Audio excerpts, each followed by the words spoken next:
Let's do this. Let's do this. Oh, I needed me a napkin, but it's too late now. I need to blow my nose, but it's too late now. Oh, oh yes, Kleenex.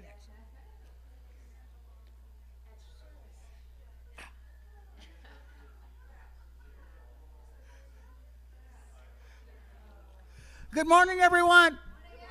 Good morning. Welcome this morning to our wonderful Center for Spiritual Living, and we're here alive, awake, and aware, full of just warm 100-degree heat. We're ready to go. We're ready to go. Let's all stand and let's sing a wonderful song. I am as God created me.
Reverend Annie Anderson is in the house. In the house. Good morning, everyone. Welcome to Center for Spiritual Living Rogue Valley in partnership with Unity of Medford. I'm Kimberly Hawkins, Senior Minister here. As always, it is my pleasure to welcome each of you, no matter where you happen to be today, on your own personal spiritual path. We are a radically inclusive, spiritually progressive faith community. We teach tools to transform personal lives and help make a world that works for all. I've said it enough times you'd think I'd get it right? Let's see. Welcome as well to those watching online. And if there's anybody here for the first time, I know there's at least one visitor. If you'd raise your hand so we can give you a little love. Welcome. One of our visitors will be telling us about a workshop she's offering tomorrow, Leslie Seckelman. And Ron is here visiting from Southern California, a community that I served in as an intern, Laguna Woods. So glad to have you both here today. Let's see. If you have not already done so, please turn all cell phones off or in airplane mode. I have a couple people to introduce. Our practitioner, Treasure Wild, will be doing our opening prayer and reading shortly, and Reverend Bonnie Anderson is sitting in the back. She did our meditation, and she's holding high watch, praying for the highest and best good of everyone here and everyone watching. Great meditation. Thank you, Bonnie. All right.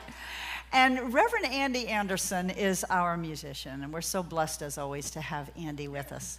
So I'm going to turn it back over to Andy at the moment to prepare us for our opening prayer. After this particular song, I ask you to hold your applause because we'll go right into our prayer.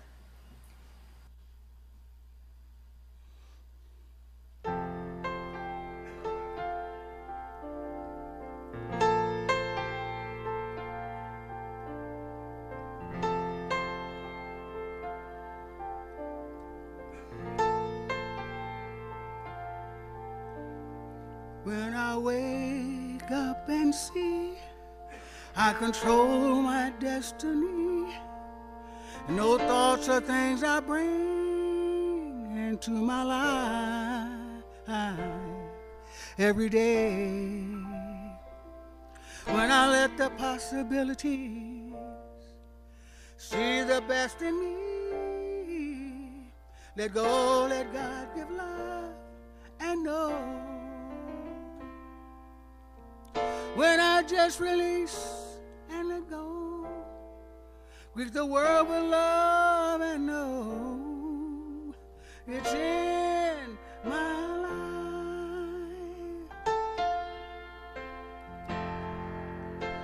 Every day, I just give thanks and I say, oh, thank you, Spirit in me, for another wonderful, wonderful day in this thing we call life. I live a life of joy and peace, a life filled with harmony. I let it express in every way in my life every day. I live so I can see, I can demonstrate all of my possibilities. I never worry or fear. I just listen to that still voice whispering in my ear. And then I let Spirit lead the way. Give thanks for a brand new day. And know it's in my life. And when I decide to change my mind, I know I can do anything, be and have anything I desire. And I wake up to my truth, let it come shining through. I'm living from the inside out, I just see it right.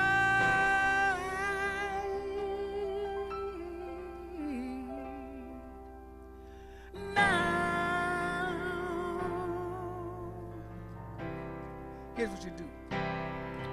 So just align yourself with Spirit and allow yourself to live in your life.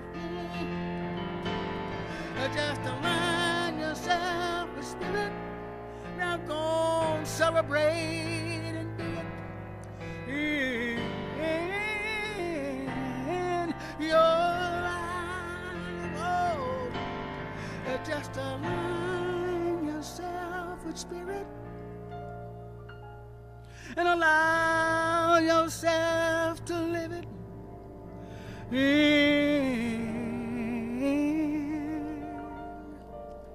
in your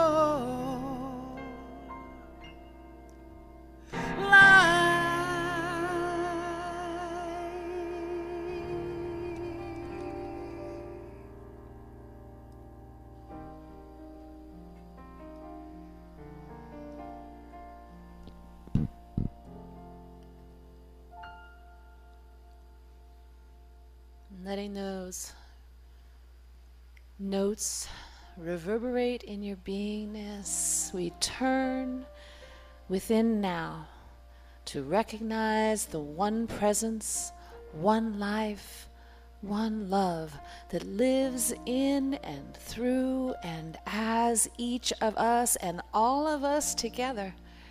In this sacred moment, we remember that we are not separate. We are held in one divine belonging. We rest in that love now. The love that breathes through every heart, joins us in compassion and lifts us into a deeper awareness of our unity. Here, all are welcomed, all are included, and all are embraced in the grace of oneness. We give thanks for Reverend Kimberly and for the inspired message flowing through her today. We know that divine wisdom speaks clearly and beautifully through her words, touching receptive hearts and awakening fresh insight in all who hear. We give thanks for every person whose gifts shape this sacred experience, the musician who opens our hearts through songs, the technical team whose skills carry the service with ease, the greeters who bring welcome, the food servers who nourish fellowship, the practitioners who hold a consciousness of prayer and possibility, and all whose seen and unseen contributions bless this gathering. We know and affirm that divine order guides every part of this service. Everything unfolds smoothly, harmoniously, and beautifully. Every need is met, every heart is held in the loving presence of Divine Spirit. We celebrate the blessings of this spiritual community, knowing they do not end here. The love, healing, friendship, and generosity cultivated in this place ripple outward into families, to neighborhoods, to workplaces, and the wider world. Like circles on water, the good created here reaches farther than we can imagine. We pause to appreciate the complexity and mystery of being fully human, animated by life, capable of expressing all emotion. We can learn and grow and become the next best iteration of ourselves as we treat every aspect of life with wonder and curiosity. This is our birthright. Knowing that everything spoken here is already established in divine mind, we release this prayer with complete trust and thanksgiving and affirm it together by saying, "And so it is." Good morning. The case of the missing coffee cup. Recently, my teenage daughters were here for a visit. I had one of those mornings where a very small thing became a surprisingly big thing. I walked into the kitchen, got my French press all settled, reached for my favorite coffee cup, and it was gone. Not broken, not in the dishwasher, just gone. Now, I realize that this is not a spiritual crisis. No one was going to call the police, okay? It's just a cup. But suddenly, I'm standing in the kitchen thinking, who keeps taking my cup? I could feel myself getting a little irritated, and then frustrated. And then somehow I was mentally preparing a courtroom argument about proper coffee cup etiquette. So I caught myself and I thought, okay, come on now. This is just a cup. Why am I getting angry? Instead of continuing my very important investigation, I just stopped. I paused. It's my word of the year, pause. I took a breath. I did some stretching. And I let the charge that comes with being angry settle so that I could actually listen to the message. And I asked myself, what is this anger trying to tell me? And the answer surprised me because it wasn't actually about the cup at all. I had been feeling a little taken for granted. You can just imagine with 3 teenage girls that I'm not used to being with. I had been saying yes to things that I didn't really want to do. And I'd been letting little frustrations sort of accumulate because not one of them really seemed big enough to mention. And the missing cup was just the last straw, or more accurately, the last drop. I realized my anger wasn't asking me to yell about dishes. It was asking me to pay attention. There were some boundaries that needed some strengthening. There were things I needed to say. There was a little piece of myself that I needed to reclaim. That experience reminded me that anger isn't necessarily something we need to get rid of. It carries energy. It tells us when things need attention, and sometimes things need to change. When anger comes up, I remember to pause, to listen, maybe stretch or take a walk, and then get curious. Because sometimes the anger that feels like an interruption is actually an invitation to listen more deeply, to love ourselves and others more honestly, and to allow the wisdom of Spirit to show us what is ready to change.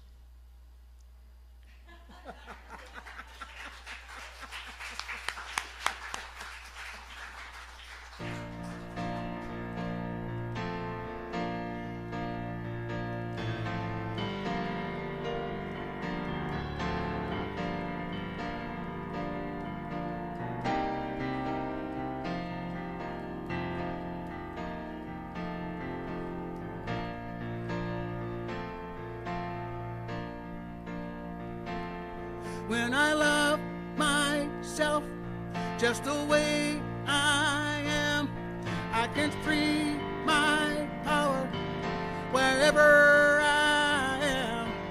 At any time I can redefine, get a new paradigm, let myself grow and grow. There's only one life, that life is divine. I know it, I claim it, it's mine. I let myself see it starts with me. It's perfection that I am. When I see the truth, know the truth, be the truth and me. I release and let go, give love and know. Oh yeah. When I love myself just the way I am, I can free my power wherever I am. Oh, at any time I can redefine, get a new paradigm, let myself grow and grow. Oh, when I love myself just the way I am, I can free my power. Oh, wherever I am. Oh, and when I decide to change my mind, get a new paradigm, let my love grow and grow. Now listen to this. When I know the truth, it has to produce the results I'm looking for. It's done unto me as I believe. Possibilities all I see. When I see the best, know the best, be the best I can be, then I know that I know that I know that I know that I know. When I love myself just the way I am, come on y'all, I can free my power wherever I am.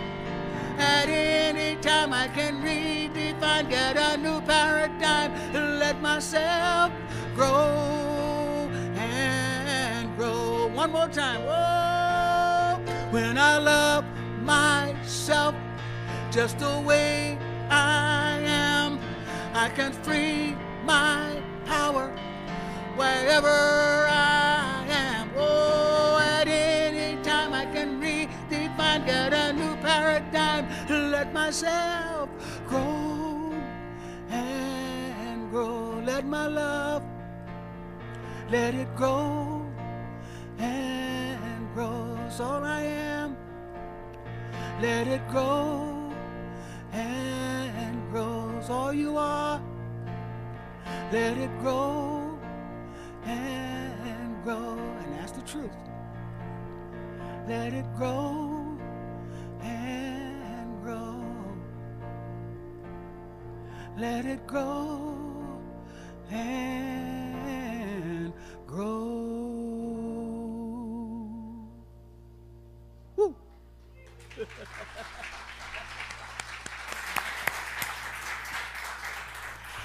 Andy.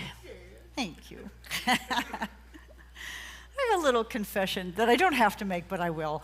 Somebody told me this morning that he appreciated my spontaneity last week, and I said, well, just wait till this week. Because here's what happened. My dear cousin, Peter Quigg, was in town for a couple days with his wife, Therese. I had not seen them in 14 years. They live in Pennsylvania, and we're here for a MatCon workshop, which is happening this weekend down in the Shasta area. And so when they knew they were coming this close, they went to the Oregon coast and came to visit. But what happened was I set aside 2 days just to spend with them. So I wrote my talk notes Wednesday morning instead of Thursday morning and didn't look at them until this morning. And when I went to print everything out, I had saved a couple scripture quotes on top of the talk outline, and it was not there. This was somewhere around 8:45 this morning. Oh, well, right? Oh, well. And I thought, well, maybe it's Spirit calling me to let it flow. So I had some thoughts come this morning, but I'm not entirely sure what's going to come out of this mouth, but hopefully it will be something worthwhile. I did remember the talk title, and I will say that last week I talked about fear, moving from fear to freedom. So we explored how fear can be both a foe. Well, let's just call it a friend first. Fear can be a friend. It can help protect us from something, right? We move out of the way of a rattlesnake on the hiking trail. It's probably a good thing to feel a little fear. It can also be a foe, because when we get into that fight, flight, or freeze mode, we get limited. We don't want to take action. We freeze. And so we need to learn to be able to process our fear and move through it to a place of faith and freedom, which is lovely. So today I decided I'd talk about another painful emotion, anger. And it's kind of interesting I chose that topic because it seems like there have been flare-ups in our community and families I'm hearing about. Well, there's always anger going on, right? We're human. That's one of the emotions we feel. And when I say a painful emotion, I think mostly it is. However, anybody ever get in that place of righteous indignation and you blast somebody and it kind of feels good, right? Not necessarily constructive or helpful. We can ruin relationships. We can do some damage, but by and large, anger is not a comfortable feeling. So I've entitled the message this morning, When Anger Knocks. And it will.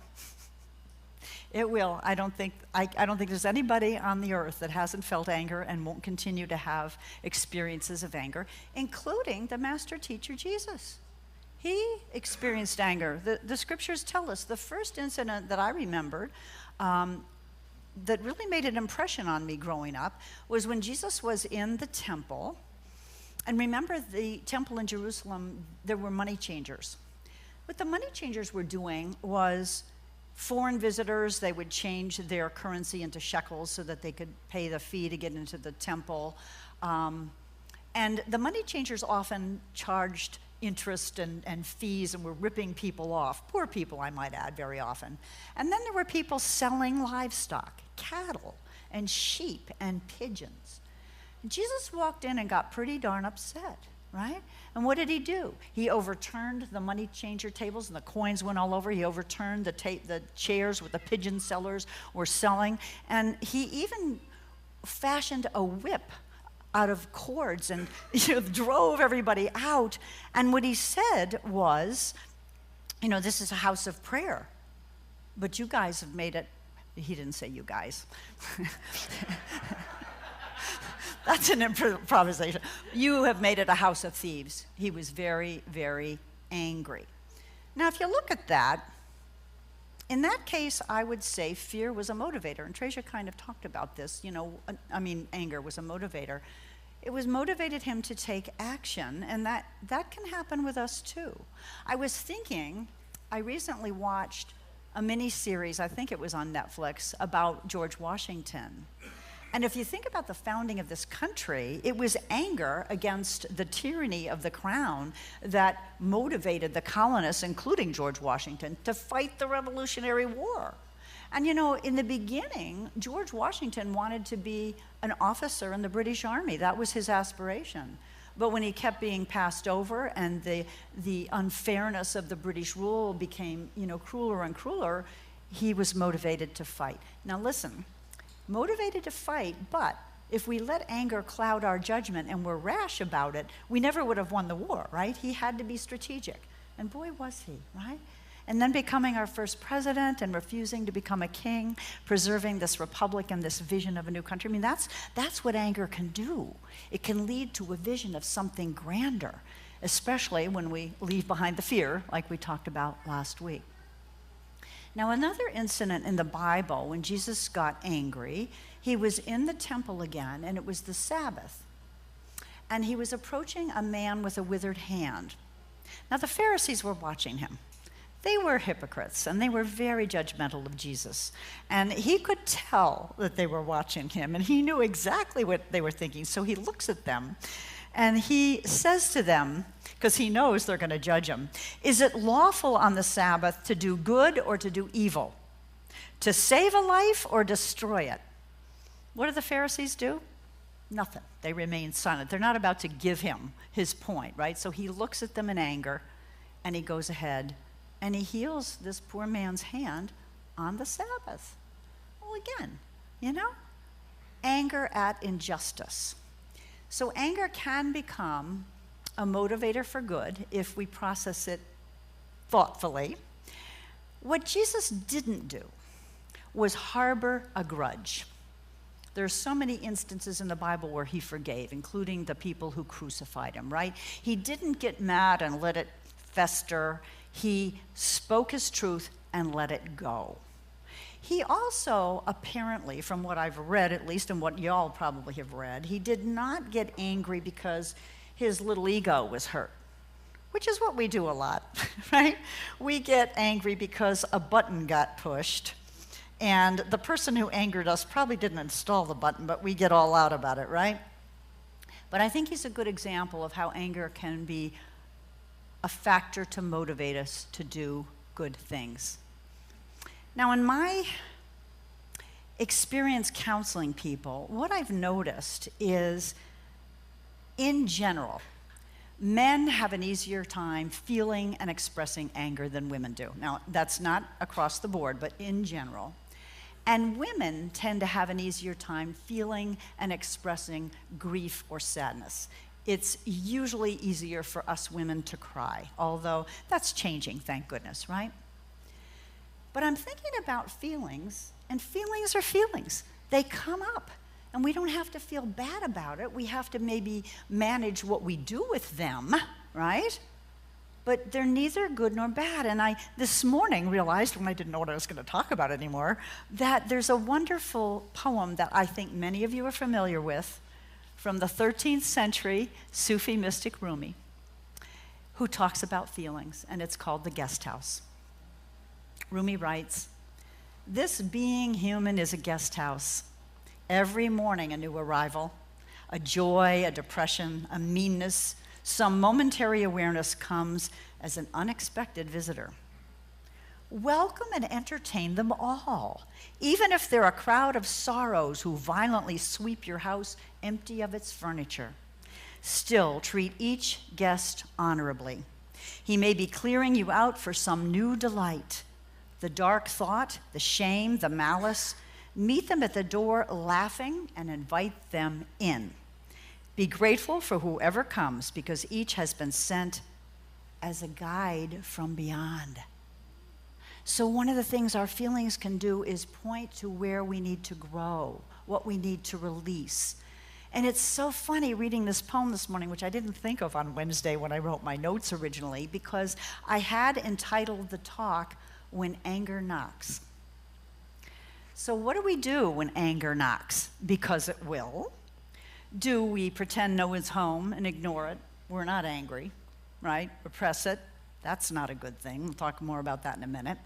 Do we rush out and take action because we're furious and we right away blast somebody or take a rash action, right?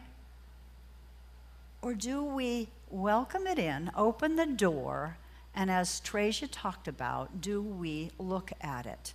Do we process it? Do we allow it to teach us what it is here to teach us? Now, that first one I mentioned, nobody's home, I'm not going to answer the door, I'm not angry. Women do this a lot. And like you talked about, it festers up. I loved your story. Wasn't that fabulous? Isn't she great? Yeah. So there's a quote, and I've talked about anger before and resentment, but there's a quote that I love, a new one I found, and it was in my notes. This is from Mark Twain.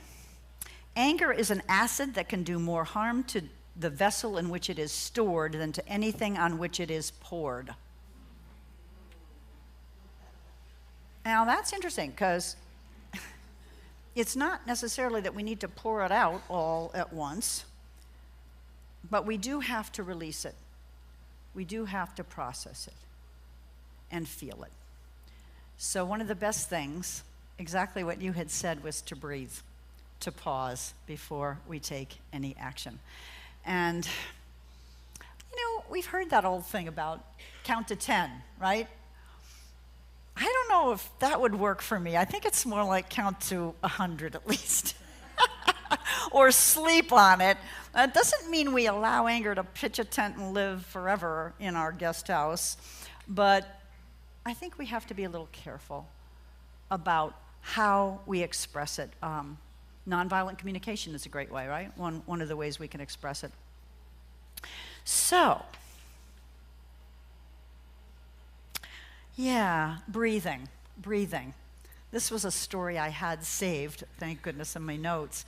There's a cute story about a woman who goes to the doctor and says, it must have been a therapist, not a doctor, but she says, my husband has been getting angry, flying off the handle a lot lately, and it's just really annoying. I don't know what to do about it.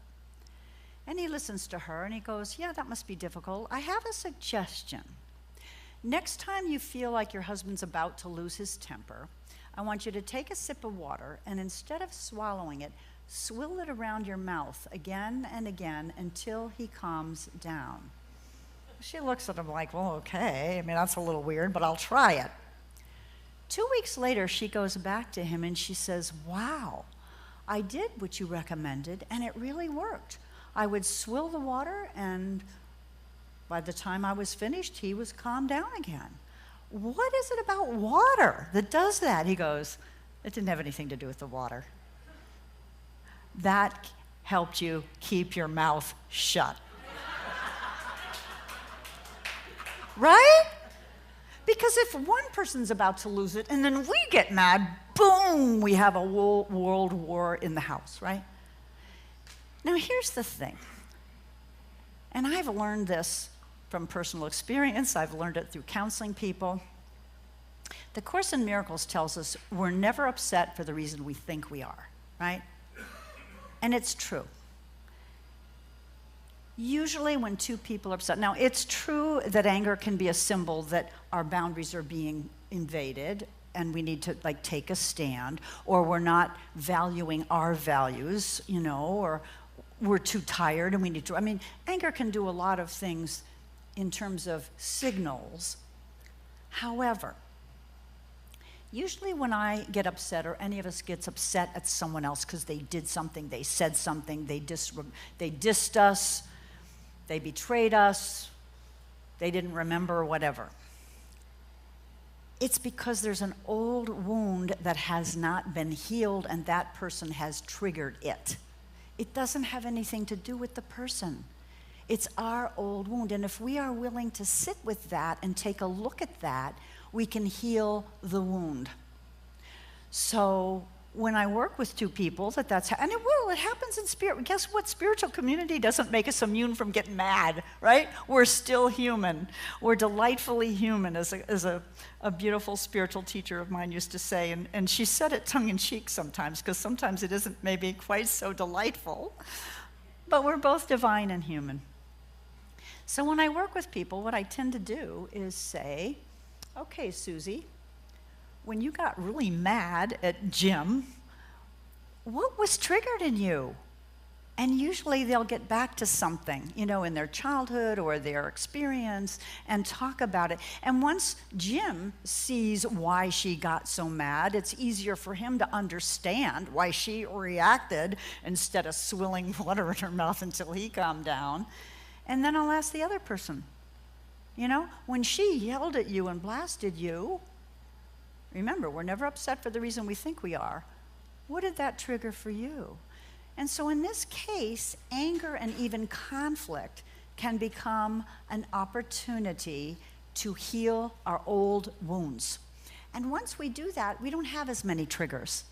And we can walk through life with more equanimity. And we can accept that somebody acted nasty or hurtful or out of sorts. And it's okay. It's okay. We can let it go. So, let me see what else I wanted to say here. I can't read my notes because they were written so fast this morning. I know there's probably other things, but maybe not. Maybe I'll be real spontaneous and real short this morning.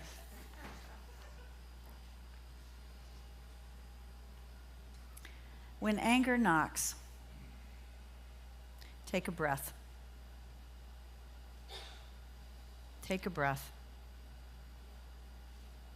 Sometimes it does call us to make a big change or a little one. Sometimes it calls us to have a difficult conversation with somebody, and we can be mindful of how we communicate that. The NVC model is you make an observation. I noticed you've been using my dishes and leaving them everywhere around the house. I have a need for order, or I have a need to be able to find my stuff when I want them. And then it's a request. So it's not a judgment, and it's not even a demand. It's, would you be willing to make sure when you use something out of the cupboard, you wash it and put it away? And you have to be willing to accept a yay or nay, right? And then it's a thank you. I think anger can be an invitation to seek help from a neutral third party if need be, and be willing to look at our own stuff and just realize, that we're safe in this world. We're all individual expressions of the divine. We're not evil. There's nobody that's evil. There are people that do evil things, for sure. But just to pause, to have a little sense of humor, to be willing to look here. It's so, so important, is it not, to look inside and not want to, that whole expression, when I'm pointing the finger at somebody, there are how many fingers pointing back at me? Yeah. So, when anger knocks, I'm going to wrap this up, and later I'm going to kick myself because there was something else I wanted to say, but that's okay. No, that's the other thing I guess I did want to say.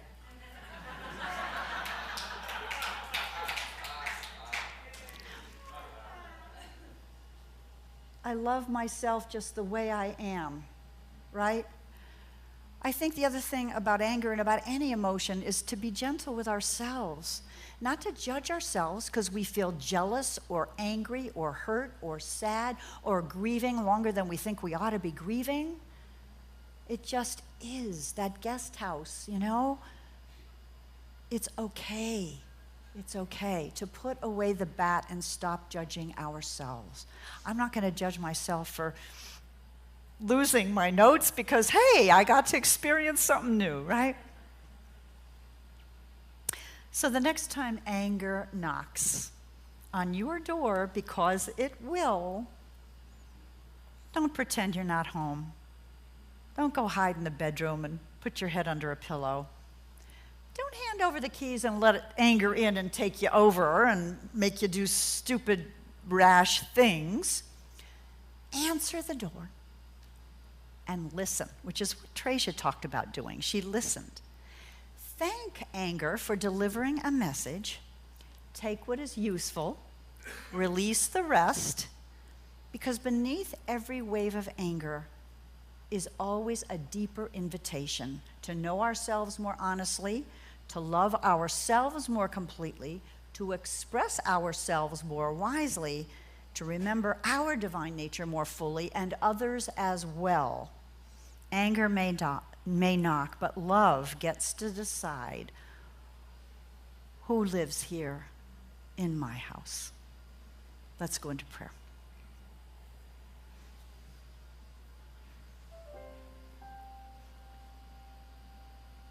It's interesting, we were designed as both human and divine.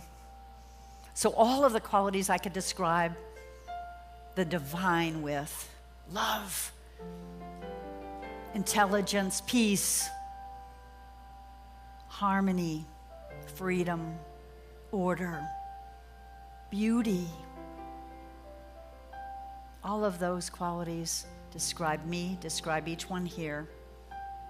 They are the truth of who we are, and they're the truth of everyone else out there that we look at, everyone else against whom we may hold a grudge or feel angry.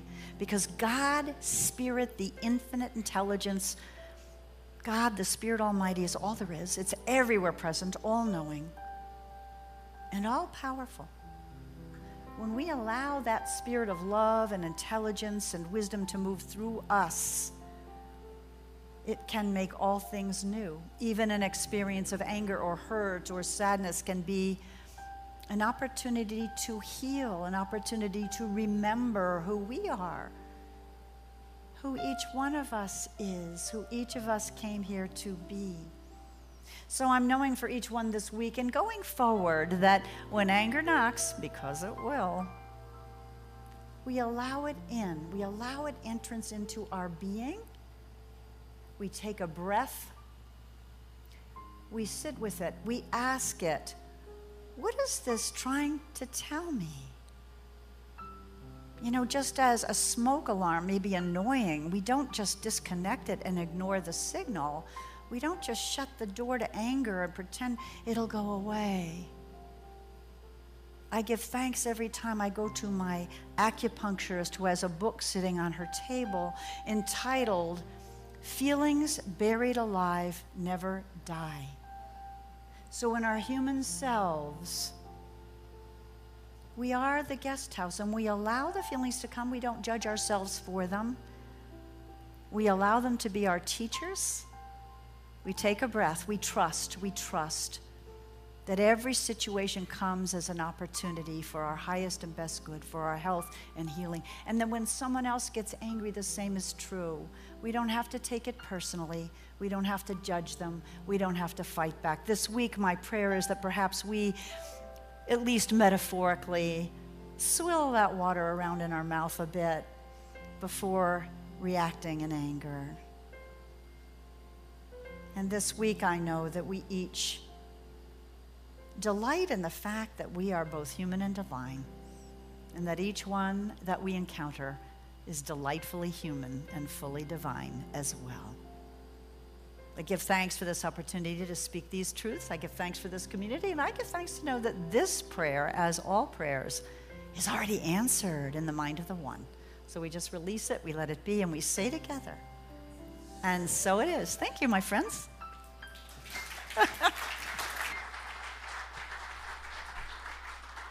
All right. Woo!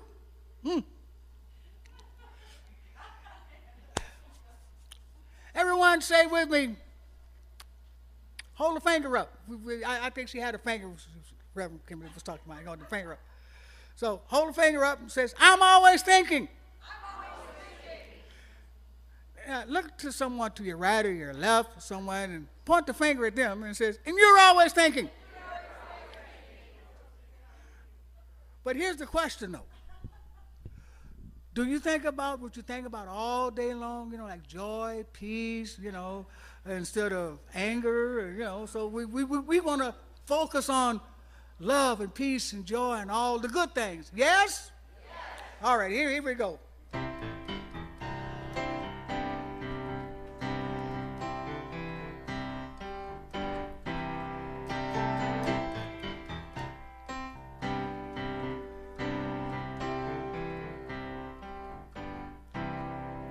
See, I'm always thinking, you're always thinking, but do you really think what you think about? See, I'm always thinking, oh, and you're always thinking, but do you really think what you think about? Do you think love? Do you think peace? Do you think about joy and harmony? I know that I'm always thinking, you're always thinking, but do you really think what you think about? I know that thoughts are things, my thinking always brings the perfect change into my life. There's only one supply, and when I change my mind, I see things in a brand new way. Oh yeah, and then I bless the Spirit in me, release the love that is me. I give thanks and know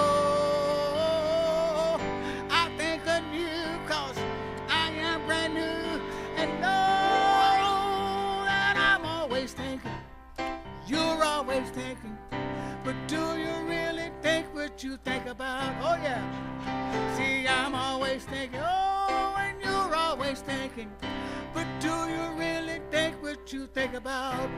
Do you think love? Do you think peace? Do you think about joy and harmony? I know that I'm always thinking, you're always thinking, but do you really think what you think about? Thinking opens up the door, let me know I'm so much more. I am that I am. Love is all I am inside, love and law just coincide. Let love lead the way. And then I bless the Spirit in me, release the love that is me. I give thanks and know I am brand new, shown up. I am brand new. And no, come on, y'all, let's sing that. Sing, I'm always thinking, and you're always thinking, but do you really think what you think about? Say it again. Sing, I'm always thinking, and you're always thinking, but do you really think what you think about? Do you think love? Do you think peace? Do you think about joy and harmony? Oh, and I'm always thinking, you're always thinking, but do you really think what you think about? Woo! Do you really think what you think about all day long? Do you really think what you think about? I know I'm always thinking, you're always thinking, but do you really think what you think about? I know I'm always thinking, you're always thinking, do you really think what you think about? One more time, see.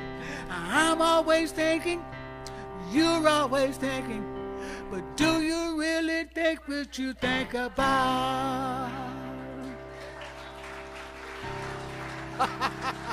Oh yeah. Woo! Hey, you. Thank you. Oh, my. So if you weren't awake when you walked in, I bet you are now. This guy. Time now for our tithes and offerings, so I'm going to invite our ushers to come forward. Thank you, ushers. If you need an envelope for cash, they exist on the back of the purple chairs, and those watching online, there should be a QR code. If you'd like to donate, that would be wonderful as well. Thank you. As I always say, thank you for continuing to support this spiritual community. It is a very generous community. We are prosperous, and we appreciate you. Let's say our affirmation together. Graciously I give from a place of love, knowing that as I give, so do I richly receive. I am so blessed. I am so blessed. I am so grateful for all that I have. I am so blessed. I am so blessed. I am so grateful. I am so blessed. I am so blessed. I am so blessed. I am so blessed. I am so grateful for all that I have. I am so blessed. I am so blessed.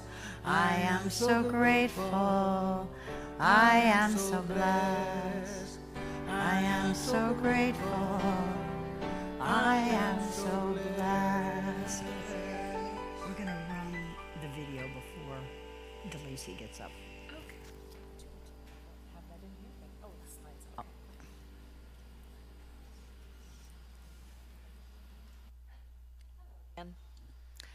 Okay. Thank you to everyone who helped make Friday's luau a great success. We have DeLacy prepared a slideshow with some memorable moments. That's first on our agenda.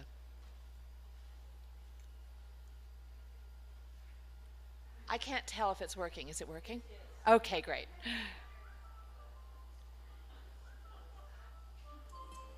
There it is.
This is a community that likes to play together. One of the things that we are doing is Gourmets for God, and DeLacy's going to come tell us a little bit more about that.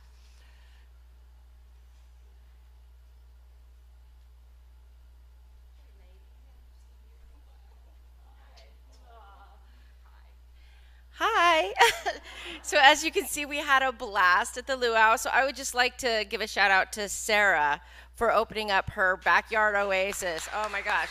So she's traveling right now, but we love you. Thank you if she watches this later. And then also our Gourmet for God goddesses are the ones who did that whole spread and set up and everything. And thank you to Corey and Alan and Ken for also being our muscle. So anyway, we're launching a new Gourmets for God today. It's Carol Wythe. She and her husband, they live at the Springs and they have a private theater there. And so we only have 12 spots open. First come, first serve. It's going to be $20. The sign-up sheet is in there. We're going to be watching What Dreams May Come. And I'm really excited. We're going to have a spiritual conversation afterwards, and I'm sure it's going to go really deep and I'm really excited about that part because I've seen the movie a million times, but I'm like, ooh, this is going to be fun. So I want to get everybody's take on that. So, and then today we are wrapping up Reverend Kimberly's little Gourmet for God thing, and I want to tell you guys, this is awesome. So anytime somebody hosts an event, they pay for everything. So Reverend Kimberly has graciously agreed to pay for somebody and herself to go out to lunch, and then she's going to give all that money back to the center. So this is really cool. So right now, you guys, it's up to $200. So I want you all to think in your head. It's $5 increments, but I mean, come on, just 100, 200 more. It's okay. So just think in your head, what number sounds really good? I mean, look at her. She's gorgeous. She's amazing. And all the money goes to the center. It's a win-win-win. Yay. So you guys got that number in your head? Okay, it closes at 12:30. So run in there and sign up, and let's see what happens. This will be fun, right? So anyway, that's it. So if you have an idea for another Gourmets for God, let me know. We have sheets over there on the table that you can fill out, and there's also an idea sheet. So if you're like, I want to do something that looks like so much fun, it is. Just kidding. I mean, no, seriously, I am. No, it's fun. So just go get a sheet, give you some ideas, fill it out, talk to us. We'll help if you need it, and we'll have a blast together. Thanks all.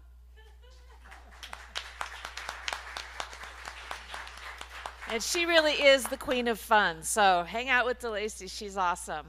So practitioners, we are meeting today after service right around noon. I'm thinking there's few enough to meet in the, can we meet in the living room?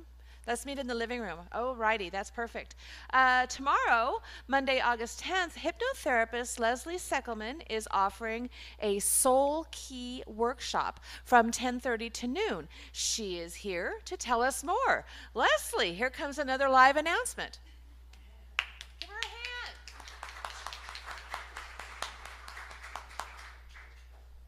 Can I have a hug? Oh, please. Yay.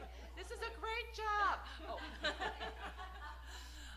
Wow, thank you all for letting me in your home. It is so beautiful to be here, and thank you, Kimberly. So tomorrow it'll be 90 minutes of a special journey to go inward.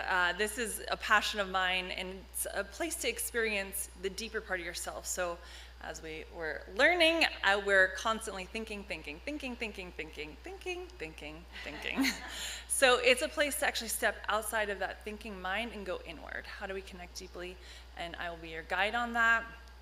I consider it sacred work, and I'm so grateful to be able to have that training and background. And then we'll do some processing together. So how do we bring it into our daily lives? So it's not just a one-off experience, but how do we actually integrate that? And I will be here. If you have questions, please come find me. Happy to chat more. Thank you. Lovely. Thank you, Leslie.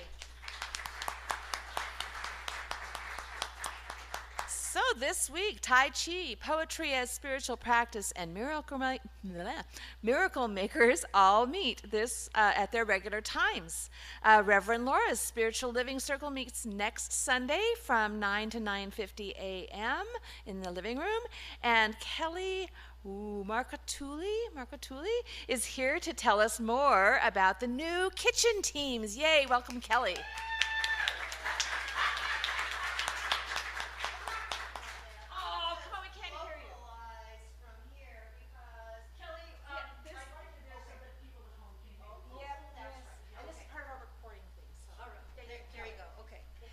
So I'm Kelly, and we know that Terry has been an amazing person who has been dealing with the kitchen, and so she needed a little bit of a break. So we have a great system set up where every Sunday we have a team of people who are going to help with the kitchen setup and help with the kitchen cleanup, but we would love more helping hands. I love the community after service. It's such a wonderful time to get to know our neighbors in the church and communicate. And then if you would love to bring something to nibble on for the fellowship time, we'd love to have you do that. And Sharon, you can wave.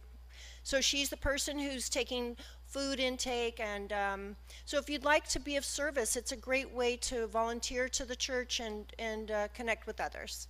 So you can see me if you'd like to be on one of those teams. It's just a short-term commitment. Thank you.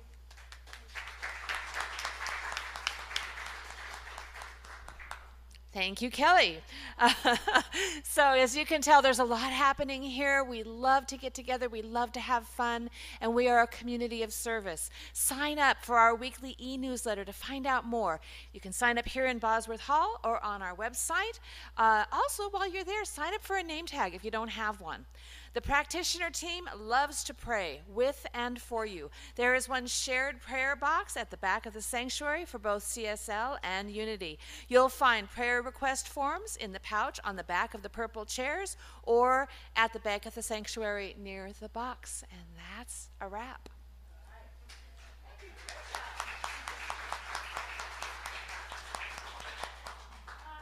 Wow.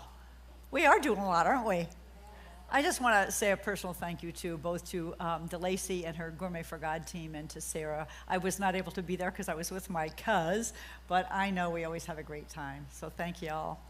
So time for our closing song. If you're able, I'm going to invite you to stand, please. Our practitioners and ministers who are available for prayer are going to come up front. I always like to say, don't leave here with a heavy heart. These folks are here to pray with you, to either know you're good continuing or to shift something in your life that you want to shift. Let's see, we still have, where's Bonnie? Okay, here comes Reverend Bonnie is available for prayer as well. Morel Wyeth, where are you? I'm not sure. Okay. All right, so let's do our closing song.